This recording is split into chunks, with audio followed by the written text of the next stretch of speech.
Could be rhyme that's playful and fun, like rhyme cordial, which is a delight to read. And it can be boisterous. It doesn't have to be quiet and sedate. We see wonderful illustration, which is rich as in sound or silence. Such beauty in an unexpected place.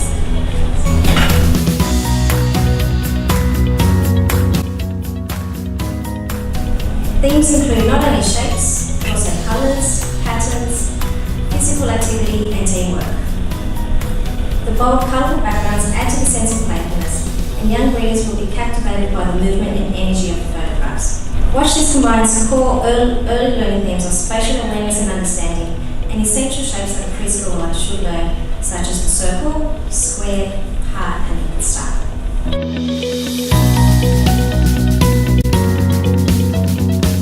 Immigrants and refugees, recent and from long ago. The themes of courage, loss, struggle and cultural perceptions appeal throughout the 15 tales of children from around the world, and shows how hard moving to a new country over an often cruel ocean can be. And to James's turn, he just got this faraway look in his eye and said, my dad stays home and colours in. Which is a fairly sort of devastating reduction of a life's work.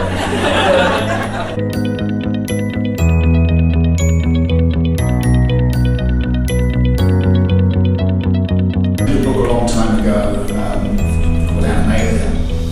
And yeah, I feel so I don't even need to hold it up anymore. Everybody goes, that's one of those things. And I nearly didn't do it because while I was about a third of the way through, I discovered that there was this British author, illustrator called Mike Wilkes, who was working on a similar project. His was called The Ultimate Alphabet. Now I realise that I am getting lived on for years, and I'm losing hair, wrinkles appearing. These two kids came up to me and said, "Is that your brother?" I felt so young. I assume they're feeding off of young energy, so I am your expert on young reading. And I'm going to take you through my pick. Now this is me with my hat that has 3 corners.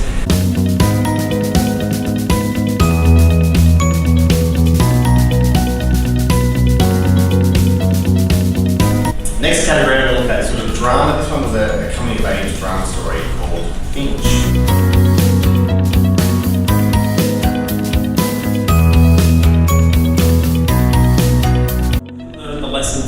The last couple of times I did this, which was that these books are really long and it really gives you a newfound respect for the judges, because I'm always like, yeah, I read lots of YA, but then when you see a full list of all the sort of books, you're like, oh, I don't read much YA at all. And then sort of going through it, it's like, oh, this is a really huge task, but it's a really, really worthwhile mind exploring a girl who's grown up in a secretive commune called Eden.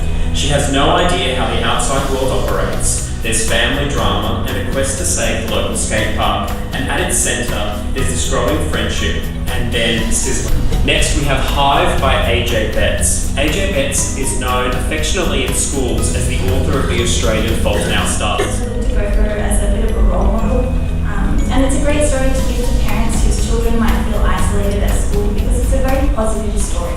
There's a lot of symbolism in shoes as well, and that could be a bit of an interesting topic to discuss. We ended up having quite an interesting discussion about it. Shoes in fairy tales, shoes that bind, different types of shoes and what that implies. It sounds a bit silly, but once you start talking about it, you realise there's a whole wealth of discussion just in your shoes.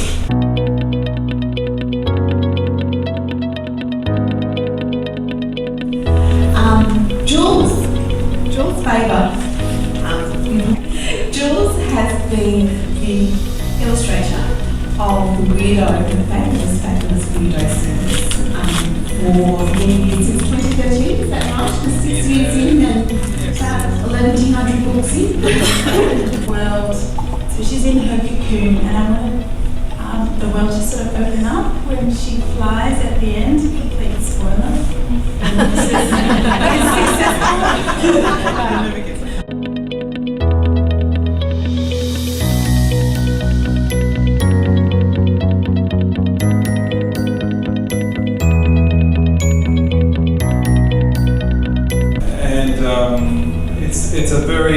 swift process for us now by book 12, which has just come out. The first book took 6 months. I lived in Coffs Harbour back then.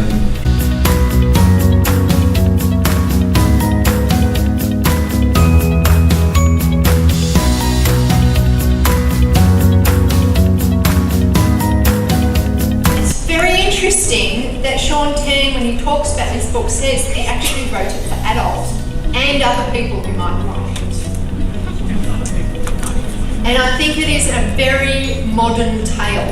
We hear Cicada's version of his story. Very grey, concrete setting. Not what we would expect for a cicada.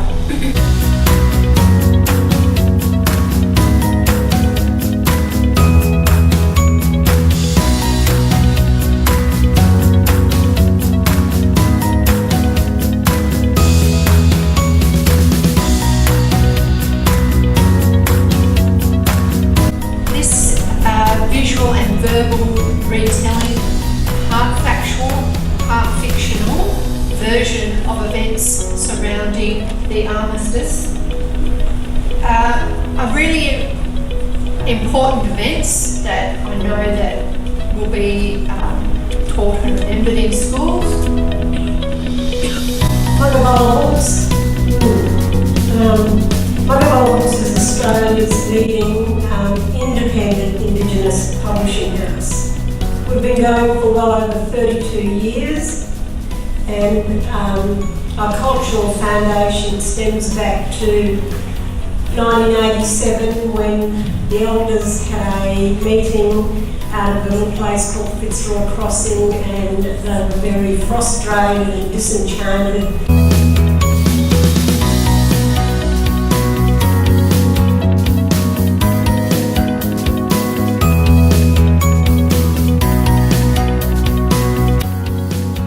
But they were one brother, there is my sister, and on the back there, my sister. But yeah, Chio, Bogapoya, Leno, Bogapoya, Chio, they were on the back. And this one, go ahead and fight for stage, not go to me, the song. This is a song. Hey, mama,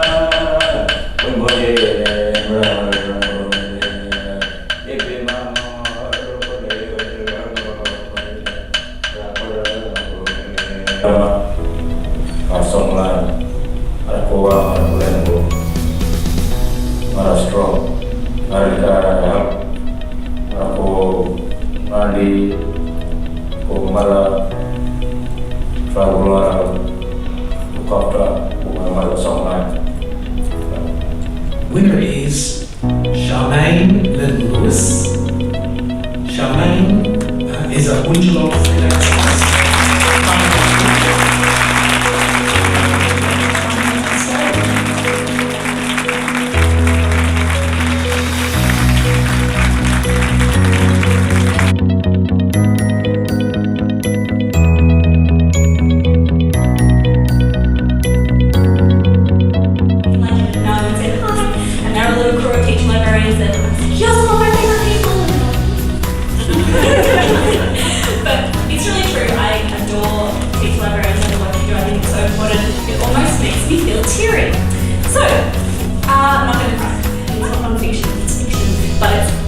Told at a kind of biological, chemically correct at scale.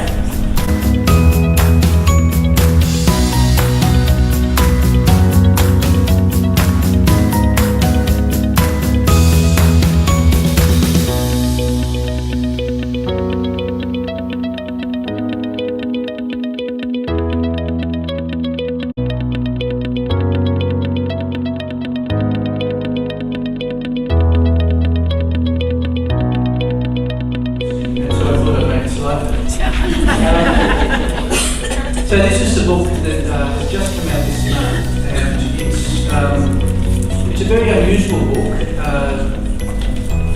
in that it's quite hard to describe, and in fact there are many ways I could talk about it because it's working on lots of different levels, but I thought today I'd focus on the theme of visual literacy, because the other side of it is it's really also about Australian history and how we view history and who gets to tell Australian history.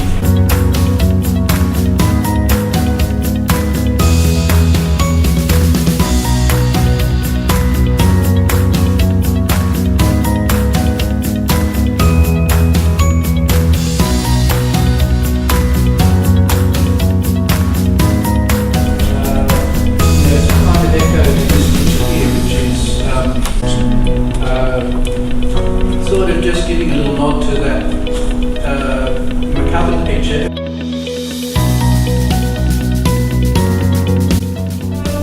And also, of course, the picture book carries that responsibility of selling the book. You guys are not going to pick up a book just by its title, by the words, a cover does sell a book. So being responsible, people have mentioned about the decision making that goes into choosing and designing the cover. Yes, I've been at the receiving end of so many of those long, hard conversations. You probably know my picture book, One Photo. I made 21 versions of that cover because it's really hard making a book about an inanimate object and a father who dies. You know, it's really hard to pick what to put on the cover.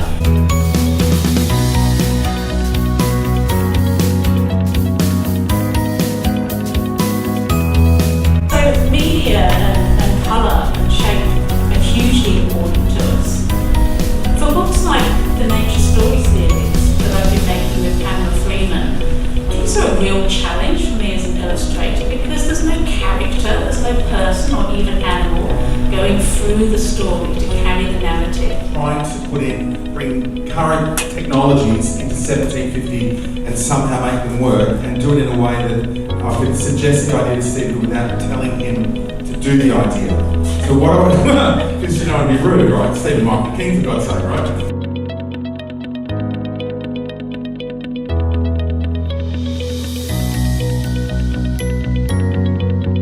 And it's Donald Trump, and he's a total loser, right? And he gets around his underpants, and around the edge of the island is like a wall, and he's building a wall. So then we have another bit, and it's like his catchphrase is, let's make pirate and great again.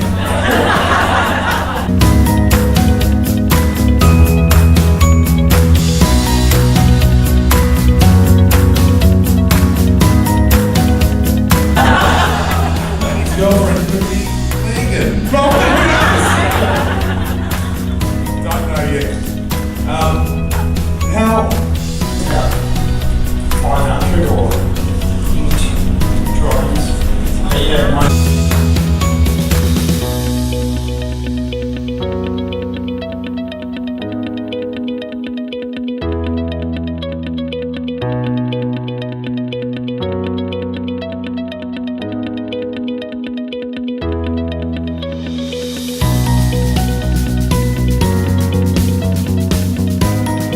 I can't believe it. There's not one fart joke in it. I know. So disappointed in myself.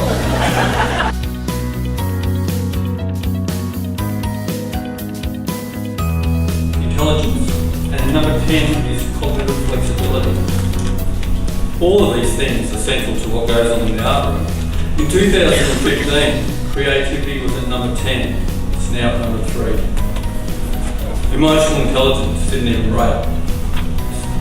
Nintendo, Xbox, PlayStation, etc. You name it, he played it. He's killed the dragon, won the race, and saved the day. But it turns out all that time, I thought he was just playing silly buggers. He was researching and designing. He was solving problems and thinking critically. He was mastering his craft and applying creativity. 4 years ago, he released his first game for the App Store. And 2 years ago, the bugger paid cash for his first house in the trendy inner city suburb of Paddington.